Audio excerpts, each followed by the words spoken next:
अस्सलाम वालेकुम। बलाल वैली नैटवर्क की तरफों अज असी तुहानू विखावांगे जी सरगोदा शहर का नजायज़ तजावजात का गढ़। अज तक कोई भी अफसर इस जगह तो तजावजात ख़त्म नहीं करवा सकिया। ये लोग तजावजात करके बैठे ने दुकाना अगे।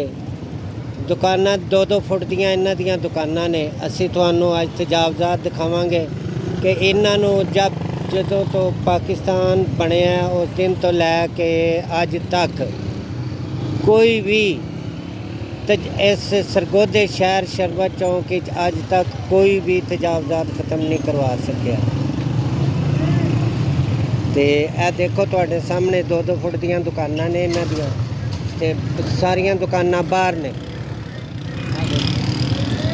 देखो बाहर ने सारियां दुकाना।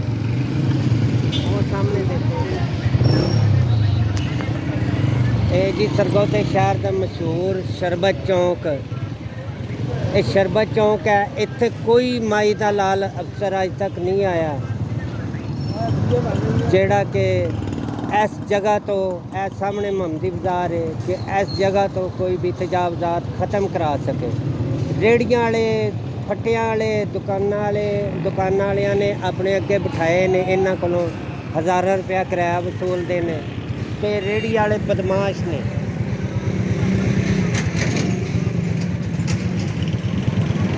रेहड़ियां वाले बदमाश ने। इन्हों तुसी कोई गल नहीं कर सकते। अगर तुसी कोई गल करोगे तो लित्तर खाओगे। तो इत्थे अज तक ना DCO ना DPO ना कारपोरेशन आंदे ने। इतनी देर तक तजावजात ख़त्म करवा सकते हैं जितनी देर तक वो गड्डियां लैके खड़े रहन। उस तो बाद कोई तजावजात इत्थे ख़त्म नहीं करवा सकता। गड्डियां जाने तो बाद फौरी तौर पर ये अपना समान उस तरह सड़कों के उत्ते कर लेने। देखो सामने सब्जी वाला रेहड़ी वाला बदमाश खड़ा होया। है देखो रोड ब्लॉक है, बंद है। रेहड़ियां वाले खड़े हैं। किसी जरूरत नहीं कि इन्हों कोई अगे पीछे कर लवे, कोई कुछ कह दे या कोई लंघ सके। देखो ट्रैफिक बंद पई है, कोई बंदा लंघ नहीं सकता। रेहड़ियां वाले उधर भी रेहड़ियां वाले खड़े हैं, इधर भी। ये दुकाना वालियां दे रिश्तेदार ने। इन्होंने खुद खिलारे हुए ने। इन्हों को हज़ारों रुपया किराया वसूल करते हैं। इन्हों अगे साडी इंतजामिया बेबस है। DCO साहब, डिप्टी कमिश्नर साहब, मेरी उन्होंने गुजारिश है कि इन्हों लोगों पटा पाओ सख्ती नाल। देख लो तुहाडे सामने है। असीं तुहानूं तोड़ अगे तक दिखावांगे।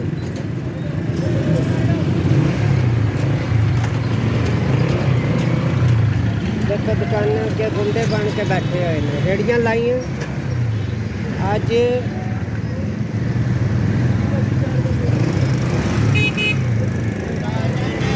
अज असी वीडियो बना रहे हैं 19 अप्रैल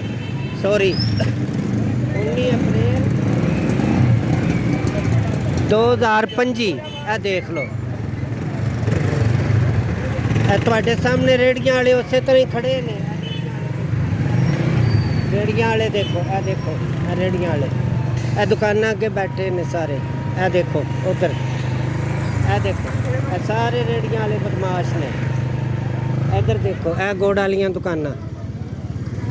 ये देखो फलूदा पहलवान। देखो कोई है किसी जरूरत इनू हटावे?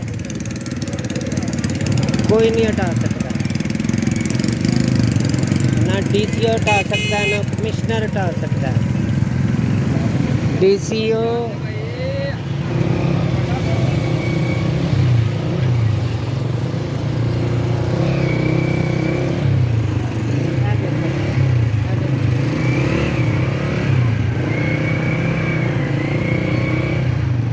सामने गुड़ वाले आ रहे, उन्होंने बनानी है लाजमी। देखो बदमाश।